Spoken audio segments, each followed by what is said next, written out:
la version adaptée pour famille d'accueil. Fait que le nombre d'ateliers, d'où ça part, à qui ça s'adresse, le fondement théorique, etc.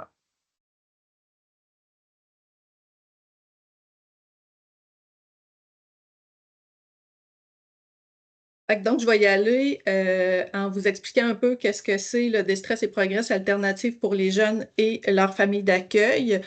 Euh, Tout d'abord, vous situez que les jeunes qui sont hébergés en famille d'accueil sont exposés, ont été exposés là, à la négligence puis à la maltraitance parce qu'ils sont placés en famille d'accueil souvent là, sous la loi de la protection de la jeunesse. Dans le fond, la maltraitance, on sait que c'est une expérience qui est traumatisante puis qui entraîne aussi plusieurs conséquences là, au niveau des comportements internalisés, externalisés. Ça a des impacts sur le fonctionnement global, sur le développement des habiletés sociales, les fonctions cognitives, entre autres la régulation des émotions. Quand on parle des jeunes qui sont placés en famille d'accueil, ben on parle aussi de double vulnérabilité parce que en plus des événements traumatiques auxquels ils ont été exposés, le fait de vivre un placement, c'est un autre événement traumatique aussi qui vient là occasionner des difficultés au niveau relationnel. Ces difficultés-là, ça a une incidence importante sur leur fonctionnement au quotidien. Donc, ça peut venir impacter là, la vie quotidienne là, dans la famille d'accueil. De là, l'importance aussi de venir soutenir les adultes qui les entourent là, pour les aider à réduire un peu là, les impacts là, des difficultés relationnelles.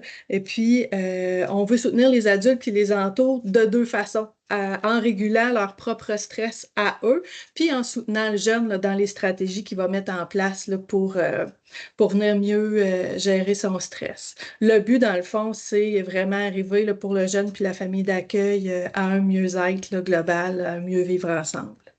Les objectifs du programme, c'est vraiment pour le jeune de réduire la fréquence d'utilisation des comportements nuisibles là, comme stratégie de gestion des émotions ou de résolution de problèmes.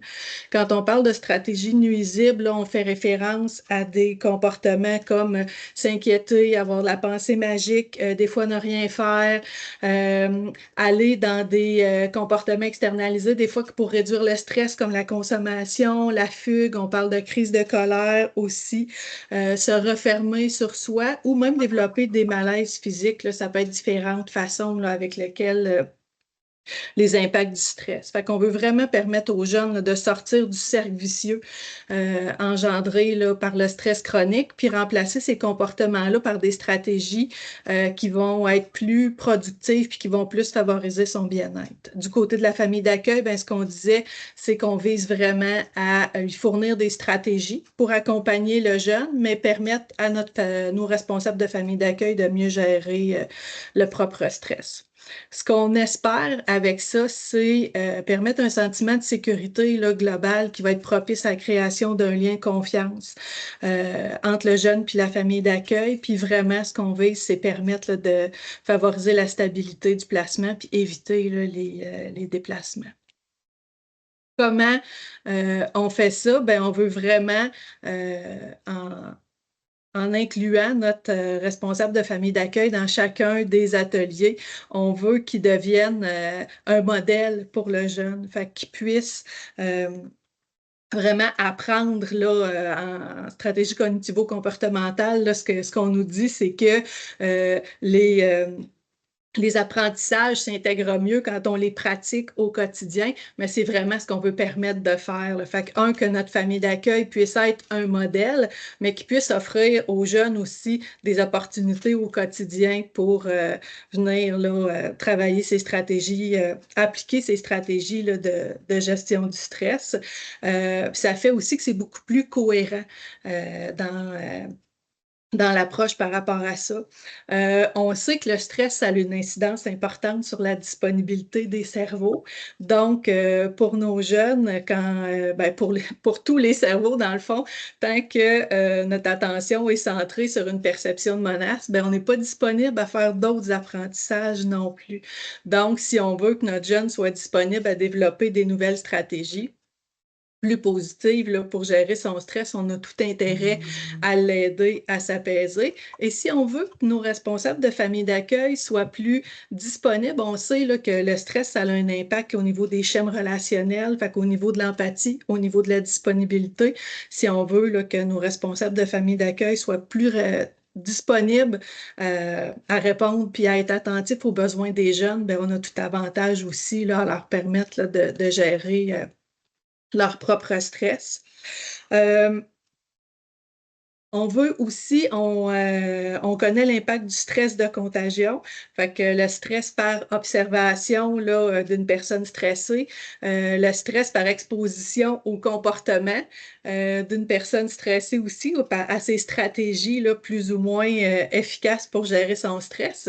Puis le stress, le transfert de stress d'un milieu à un autre. Fait qu'en étant davantage conscient des ingrédients du stress de contagion, des impacts du stress de contagion, ben on veut permettre là, de favoriser aussi là, un espace où le stress là, va être réduit, puis permettre à nos jeunes puis à nos familles d'accueil de parler un langage commun où est-ce qu'ils vont se rejoindre. La posture d'intervention, dans le fond, ça se fait vraiment là, de deux façons. On est dans le cadre d'une approche écosystémique. L'animation se fait auprès du jeune et de la famille d'accueil. Ce programme-là, initialement, on pensait uniquement l'animer avec la dyade là, jeune et responsable de famille d'accueil. Ce qu'on s'aperçoit à l'utilisation, c'est que c'est aussi possible de venir rejoindre les autres jeunes qui sont dans la famille d'accueil. Fait qu'on n'a pas juste le jeune qui a été ciblé là, pour le programme, mais on pourrait aussi là, intégrer là, les autres jeunes qui sont hébergés, même les autres membres de la famille, là, les deux responsables de famille d'accueil. Fait que ça, c'est une formule qui est aussi possible. Autre formule qui serait possible là, en dehors de la dyade, là, jeunes parents d'accueil, ça serait de regrouper plusieurs jeunes puis responsables de famille d'accueil. Là, des fois, il y en a qui font du réseautage ensemble. Fait que les regrouper ensemble, là, ça pourrait être une autre option. En fonction du nombre, par exemple, de personnes qui sont présentes, on pourrait évaluer le nombre d'animateurs dont on aurait besoin. Fait qu'on pourrait là, avoir 2 animateurs à ce moment-là. Quand on parle d'outiller les adultes significatifs, l'objectif, c'est qu'ils puissent eux-mêmes être sensibles puis développer des stratégies pour gérer leur propre stress et être en mesure de comprendre le langage que notre jeune va utiliser puis d'y offrir du soutien social aussi. Fait qu'outiller les adultes significatifs, ce qu'on pourrait faire, c'est aussi de proposer à notre personne autorisée d'aller faire, s'il n'est pas déjà formé là, avec IsoStress, mais on pourrait lui proposer d'aller faire la capsule en ligne Stress et compagnie pour qu'elle apprenne là, les bases un peu théoriques au niveau des ingrédients de stress, au niveau du plan d'action. Fait qu'on pourrait lui proposer ça. On pourrait même éventuellement le proposer aux parents si on pense que notre jeune va retourner éventuellement dans sa famille, puis impliquer le parent aussi peut-être là, à la fin des ateliers, là, à la présentation du plan d'amélioration continue dont on va vous parler tantôt. Fait que ça pourrait être des façons là, d'outiller là, les adultes qui gravitent autour de notre jeune. Je peux me permettre, Roxane, là, Oui, vas-y. J'ai même en ce moment, dans le fond, une situation que le jeune, il va une fin de semaine sur 2 chez son grand-père. Donc, durant les rencontres, le grand-père est présent avec la famille d'accueil et le jeune. Ça donne lieu à des beaux échanges, fait qu'il est capable d'actualiser là, les acquis les fins de semaine aussi. Wow! Fait que c'est ça, on est vraiment dans outiller les adultes là, puis impliquer les adultes qui gravitent là, autour de nos jeunes. Fait que comme tel, de quoi ça a l'air le programme? Ben, tout d'abord, c'est vraiment une version qui a été adaptée là, du programme Alternative à la violence là, qui est aussi disponible là, sur le site. Dans le fond, ce qu'il faut savoir, c'est que on a dû, nous, adapter le vocabulaire là, de Alternatives à la violence. Quand on parlait des comportements nuisibles tantôt, ben, on a vraiment remplacé là, le vocabulaire qui s'adressait aux comportements de violence ou au délit. On les a remplacés en faisant référence là, plus à des comportements là, qui peuvent être nuisibles pour soi-même ou pour autrui. Puis on a aussi... au niveau des exemples, des situations, on a vraiment fait appel à des situations qui se rapportaient beaucoup plus là, aux situations vécues dans les familles d'accueil. Fait qu'on a 8 rencontres qui varient là, entre 45, 55, peut-être 1 heure là, minute. Fait que la première rencontre, c'est la rencontre d'introduction avec la personne autorisée, avec le jeune responsable de famille d'accueil, où on vient là, présenter le programme, faire des liens aussi entre le stress et les comportements qui peuvent être dommageables pour le jeune. Fait qu'on leur fait la présentation du programme. Il y a les 5 ateliers des stress et progresse tels quels. Ensuite de ça, on poursuit avec le plan d'amélioration continue. C'est adapté, dans le fond, dans le programme Alternative à la violence. Il y avait un plan de prévention de la récidive, puis on s'est aperçu que c'était vraiment du matériel intéressant là, quand on parle d'avoir un plan A, quand on parle d'avoir un plan B ou un plan C là, pour réduire là, la perception de menace. Ben, le plan d'amélioration continue là, pour les jeunes en famille d'accueil, c'était vraiment une option qui était intéressante. Fait que dans le fond, on vient identifier avec eux là, à ce moment-là là, les principaux ingrédients. Les filles vont vous l'expliquer tantôt, vous allez voir là, dans l'explication des ateliers. Mais on fait le plan d'amélioration continue, puis on a aussi dans cet atelier-là là, des liens entre là, l'escalade de la colère, puis qui peut amener des fois là, à des comportements externalisés ou du retournement contre soi. La rencontre de conclusion, on est vraiment dans l'aspect soutien social aussi. Fait que notre jeune présente à ces personnes significatives qui choisit d'inviter son plan d'amélioration continue, puis il explique un peu là, ce qu'il a retenu du programme.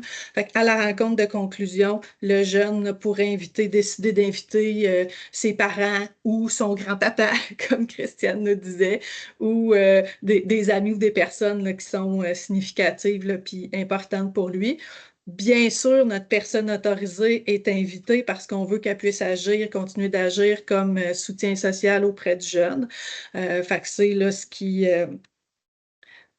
fait office là, de rencontre de conclusion.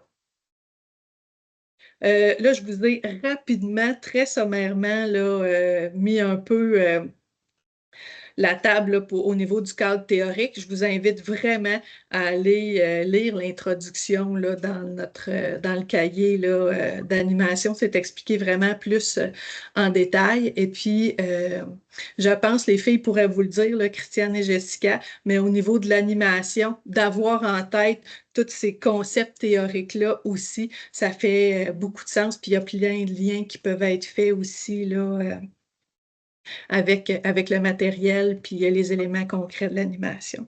Fait que c'est un peu là, la présentation du programme là, que je pourrais vous faire ce matin. Je ne sais pas, Sophie, s'il y a des questions ou des éléments que tu aimerais qu'on précise davantage par rapport à ça. Ben, pour moi, c'est quand même assez clair. Ça aurait pu être intéressant d'avoir quelqu'un qui n'y connaît rien, que la personne aurait eu le réflexe de poser des questions. Je suis un peu biaisée parce que je connais quand même le programme de base, les adaptations, et etc. Mais je pense que c'est quand même assez clair pour présenter là, la base théorique et qu'est-ce qu'est le programme en question. Probablement que je vais couper et que je vais arrêter là pour cette capsule-là. Parfait. Et en fait, c'est-tu ce que tu avais présent? Parce qu'à un moment donné, il a fallu que je sorte à quelques occasions pendant la journée du 9 mai parce que je faisais bien des rôles en même temps. J'ai Ah oui? animé, je faisais des suivis, je faisais le suivi du traiteur, je m'assurais de. Fait que je pense que Non. non, c'est pas ce que tu avais présenté. OK. Ben, presque, là, l'explication du programme, oui. Le cadre théorique, moins, parce que je suis plus allée là, dans le détail, là, l'ajustement du programme. Fait que non, je pense que c'est bien, c'est important effectivement que les gens commencent par se mettre dans ben, c'est quoi le programme, à quoi ça sert, là? Pourquoi qu'on donne ça aux parents en même temps? Pourquoi qu'on invite les autres adultes? C'est quoi l'objectif? L'objectif, c'est pas juste de travailler sur le stress et le comportement du jeune en famille d'accueil qu'on trouve dérangeant, là. T'sais. L'objectif, c'est particulièrement d'aller outiller tous les adultes autour. T'sais. Fait que, les filles, Christiane et Jessica, pour vous autres, est-ce que vous aviez l'impression que vous aviez quelque chose à rajouter ou non? Non, pas là-dessus. C'est clair. Parfait. Fait que, ben, on va passer dans le fond à la deuxième question, la deuxième partie, qui est, ben, moi, j'entends parler de cette version-là, j'ai une famille d'accueil que je pense que ça pourrait être intéressant, dans le fond, qu'ils fassent cette version-là. Qu'est-ce qui se passe à partir de ce moment-là? J'en ai entendu parler. C'est quoi les questions à se poser? Comment ça marche? C'est quoi les démarches pour se préparer? Parce que je ne peux pas prendre la version de même puis arriver du jour au lendemain dans la famille d'accueil, dans le salon, puis dire OK, voici, j'anime l'atelier 1. Fait que qu'est-ce qui se passe avant? Entre la prise de connaissance du programme et animer le premier atelier, qui est l'introduction. Ben, en fait, c'est souvent c'est la personne autorisée qui va cibler le besoin, dans le fond, chez son jeune, chez sa famille d'accueil. Dans le fond, ça s'adresse aux enfants de 12 à 18 ans, 12-17 ans là, environ, avec une maturité, là, dans le fond, de l'âge de 5e année primaire là, pour comprendre certains concepts du programme. Donc, l'intervenant responsable du jeune là, cible les besoins du jeune, en parle un peu avec le jeune et la famille d'accueil, savoir s'ils sont volontaires, évidemment, s'ils sont prêts à s'engager dans un programme de 8 semaines. On les invite aussi, les personnes autorisées, si jamais ils ont des questions avant, justement, de voir est-ce que ce jeune-là répond à ce programme-là. Ils peuvent venir nous voir, nous, les intervenants aux enfants hébergés, qui donnons ce programme-là auprès des ressources puis du jeune pour comprendre un peu c'est quoi exactement justement les objectifs. Est-ce que mon jeune cadre dans les critères? Est-ce qu'on pense que ce jeune-là pourrait effectivement là, bénéficier de ce programme-là? Donc, c'est sûr que nous, comme intervenants, on va poser la question de est-ce qu'ils sont volontaires? Donc, est-ce que le jeune veut vraiment participer? Est-ce qu'il est disponible à participer?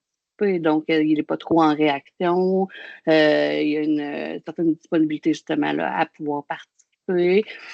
Est-ce que la famille d'accueil est prête à s'engager aussi auprès du jeune, à être là pendant nos ateliers, pendant tout le long du programme et le souvenir au quotidien aussi là, pour généraliser les acquis vus dans les ateliers puis pouvoir là, soutenir le jeune en même temps.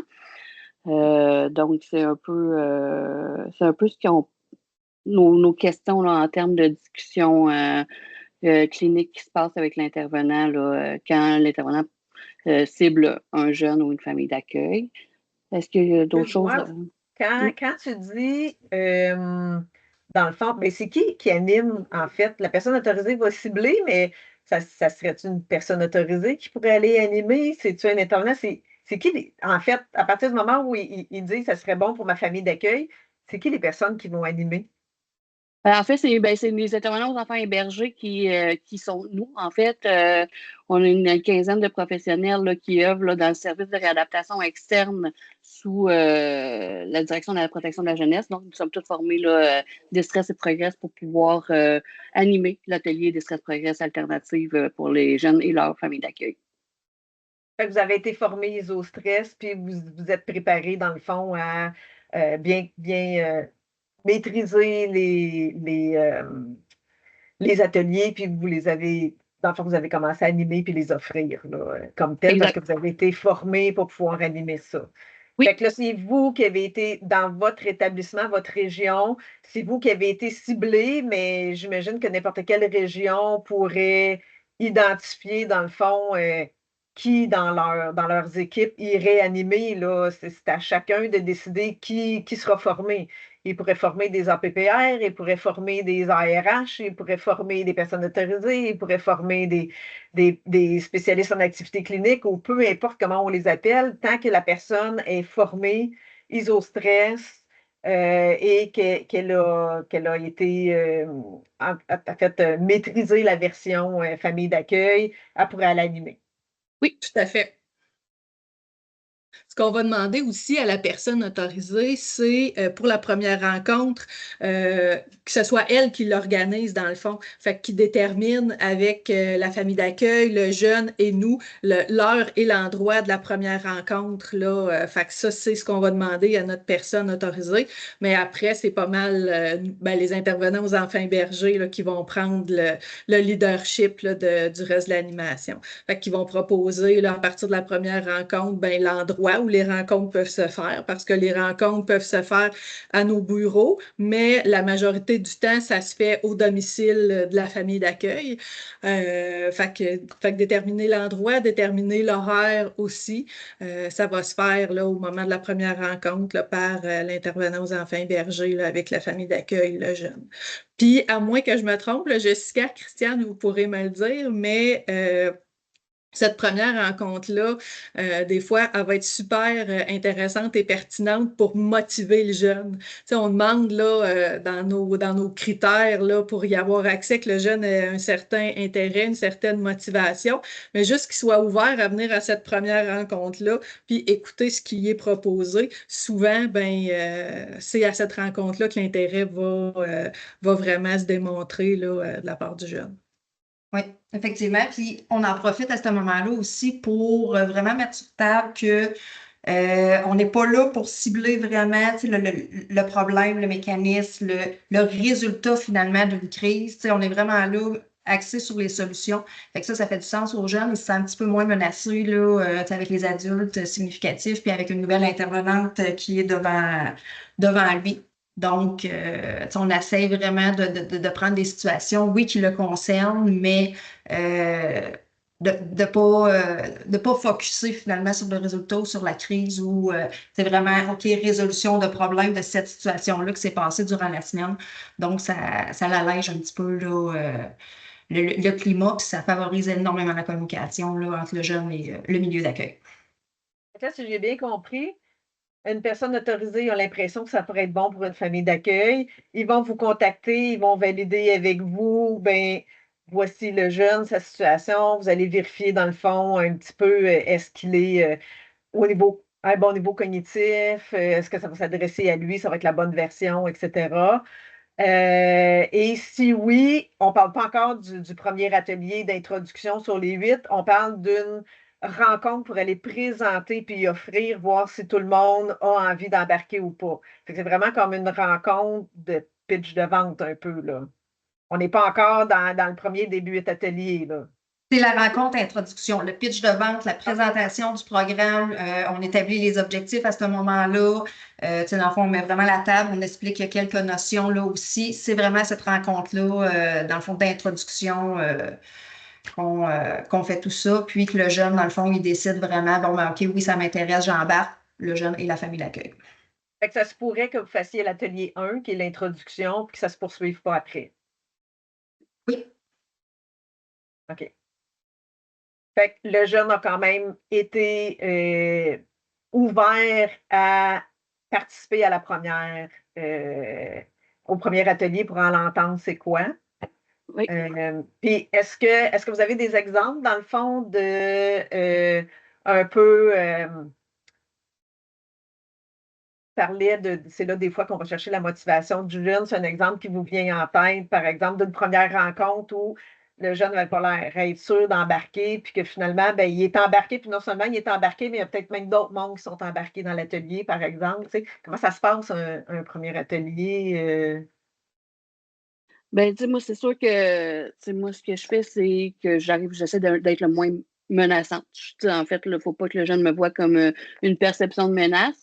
Donc, moi, je lui amène en disant que les adultes autour de la table vont aussi se mouiller, vont aussi faire des devoirs, vont aussi parler de leur situation de stress, puis vont aussi parler de certaines réactions non productives qui malheureusement nous arrivent nous autres aussi, là, comme adultes. Donc, déjà là, en partant, le focus n'est pas juste ciblé sur le jeune, mais il comprend qu'autour de la table, les adultes vont travailler des choses aussi, vont vont apprendre. Donc, ça là-dessus, je trouve que ça fait vraiment un bon... ça fait diminuer un peu la pression là, sur le jeune, le fait que les adultes, mais on met un peu notre cœur sur la table, nous aussi, là, par rapport à des situations qu'on vit. Là. On en vit tous, hein, du stress. Fait que donc, ça permet de démocratiser, là, puis c'est ça. Fait qu'on est tous exposés à ça. Fait qu'il n'y a pas d'expert, là. Il n'y a pas d'expert qui vient enseigner des choses, mais on apprend ensemble, là, à devenir meilleur dans la gestion de notre stress, là. C'est super important. Tu sais, nous aussi, comme intervenants, on se mouille, on donne des exemples, tu sais, soit au niveau professionnel ou même on voit un petit peu dans le personnel, là, tout dépendamment chacun où ce qu'on est à l'aise d'aller. Mais tu sais, c'est super important là, que l'intervenant aussi là, se mouille dans les exemples. Là. Est-ce que vous avez un exemple qui vous vient en tête où il y avait, par exemple, un jeune de ciblé ou un seul adulte, mais que finalement, à partir de cette rencontre d'introduction-là, il y a d'autres mondes qui ont embarqué pour faire les suites? Ben, moi, c'est pas à partir de l'atelier d'introduction. Par contre, là, mais tu sais, ce que je peux donner comme exemple, c'est que j'ai fait un Distress Progress avec un adolescent de 15 ans et sa grand-mère qui est famille d'accueil de proximité aussi. Puis, au courant du programme, j'ai eu à croiser la sœur de ce petit garçon-là, de cet ado-là, qui, à un moment donné, j'ai voulu l'inviter justement parce que la famille d'accueil, puis même l'adolescent disait que ça pouvait être un mammouth, la jeune sœur. Donc, je l'ai assis avec nous là, autour de la table. Puis, on a vraiment eu des beaux échanges. Puis, finalement, là, ça l'a abouti au fait qu'elle voulait suivre le programme de A à Z avec moi par la suite. Là. Donc, je suis en train de le donner à la jeune sœur. Puis la même chose pour moi, sauf que on avait ciblé un adulte significatif. Puis finalement, là, environ après 2 ou 3 rencontres, on s'est rendu compte que ça serait très bien que l'autre, dans le fond, l'autre adulte significatif se joigne à nous parce qu'effectivement, ça faisait partie, il faisait vraiment partie de la solution. Fait en ayant les 2 adultes proches de lui, le jeune était plus motivé, puis il voyait aussi qu'il n'était pas le seul à vivre le stress puis à faire subir un petit peu. Fait que ça a donné de beaux résultats, mais tu sais, c'est après quelques rencontres, puis même là, en intégrant les deux adultes, les autres jeunes des familles d'accueil, on a des affiches, c'était affiché là, dans la cuisine, là, le spin, puis ça faisait en sorte que tous les autres jeunes hébergés, ils étaient mouillés. Donc, j'ai donné un autre programme là, par la suite avec la famille d'accueil puis un autre jeune hébergé. Fait que ça fait ses preuves, là, contaminer les autres. Parfait, merci. Dans les éléments pensés au niveau de la préparation, est-ce que vous pensez à autre chose? Quelqu'un qui va aller animer. Euh, en tant qu'animateur, là, votre préparation avant d'arriver à la première rencontre, vous avez du matériel, j'imagine, à préparer, vous avez des courriels à envoyer, vous avez. Fait que là, je pense que c'est plus la partie pas à pas, peut-être. Est-ce que vous pouvez me parler un petit peu comment un animateur se prépare, là, dans le fond, à cette première rencontre d'introduction-là, pour se préparer aux ateliers matériellement, là? Mais lorsqu'on reçoit la demande, la personne autorisée, là, si elle a eu besoin, elle nous a parlé, comme on a discuté plus tôt, là, elle nous a questionné sur vraiment sur le programme. Est-ce que tu penses que cette famille et ce jeune-là va cadrer dans les critères? Par la suite, là, quand on reçoit le programme, là, c'est sûr qu'on va se monter un dossier avec le nom de l'usager et puis la famille d'accueil, toutes les coordonnées. On va inscrire là, la personne autorisée là, à qui se référer aussi. L'impression, je ne sais pas si Jessica, on peut le montrer tout de suite, là, mais on se fait imprimer le cahier du participant. En 2 exemplaires ou 3, là, dans le fond, tout dépendant du nombre de participants. Mais il faut vraiment que chaque personne ait son propre cahier du participant. Donc, on se prépare avec ça. Je fais aussi imprimer, puis on en reparlera plus dans l'atelier 1, là, mais dans l'atelier d'introduction. Donc, c'est ici C'est le Puis le journal de journal. bord du jeune. Si je ne me trompe pas, dans le cahier de l'animateur, il y a la partie pas à pas qui explique ce que vous êtes en train de dire là, tous les détails de façon écrite. Fait que, dans le fond, là, c'est vraiment d'aller se référer au cahier dans la partie pas à pas, puis tous les éléments de préparation, le matériel à préparer, les étapes à faire, toutes sont là. Toutes les choses sont là. Exactement. Tu sais, moi, je me fais imprimer la liste des déclencheurs aussi avant, parce que vu que c'est dans l'atelier introduction qu'on aborde ce sujet-là, je me fais imprimer la liste des déclencheurs, en fait, non, excusez, des signaux physiques. Fait que c'est beaucoup plus facile avec le jeune là, de suivre et d'identifier ses propres signaux physiques.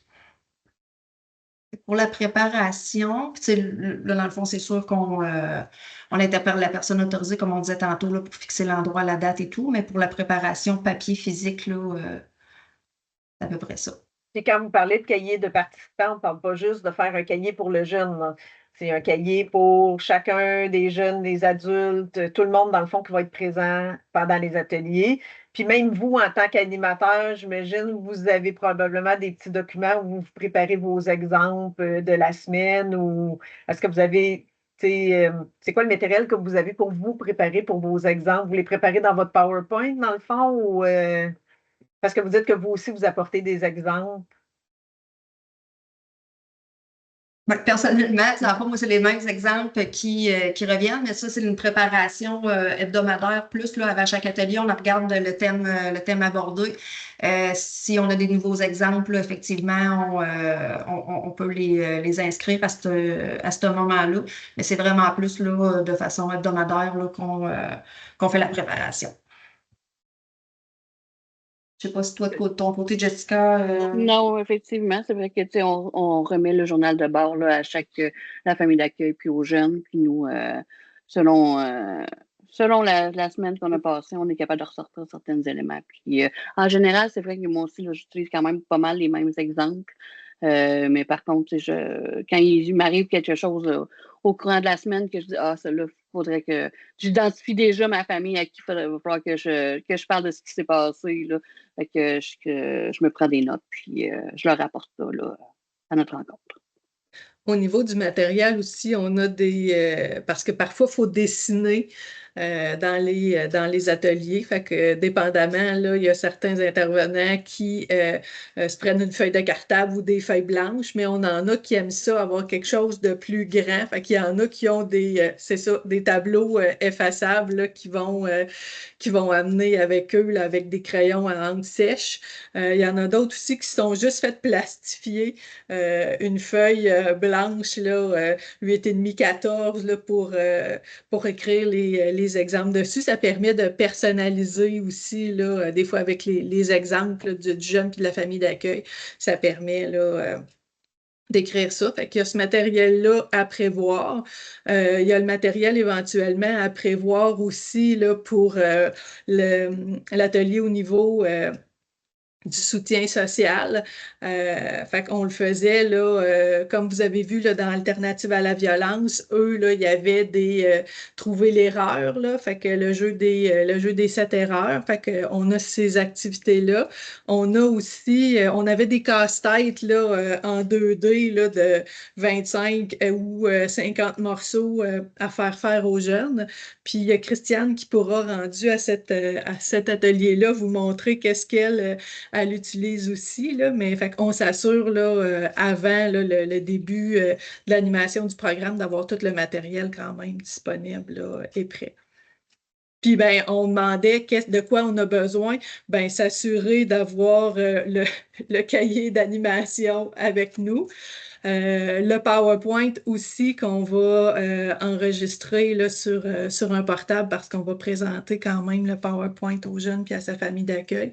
Fait qu'on l'a sur une clé USB ou enregistré directement là, sur le bureau du portable. Y a-t-il autre chose que j'oublie? Ben ça, justement, là, Au niveau le support visuel, on s'ajuste vraiment selon le jeune. Est-ce que lui est plus justement visuel? Il y a des fois que c'est lui qui il a le portable devant lui, il va changer les diapos.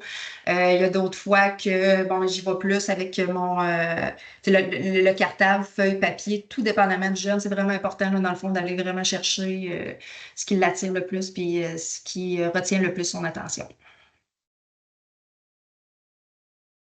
Parfait. Donc, je pense que ça fait quand même pas mal le tour. Encore d'inviter les gens à aller lire le pas à pas en détail pour bien se préparer.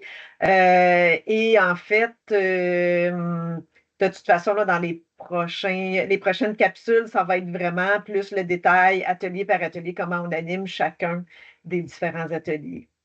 Fait que le prochain qui va être comment, ben, quand on est prêt, qu'on arrive dans la famille d'accueil, comment on anime l'atelier introduction.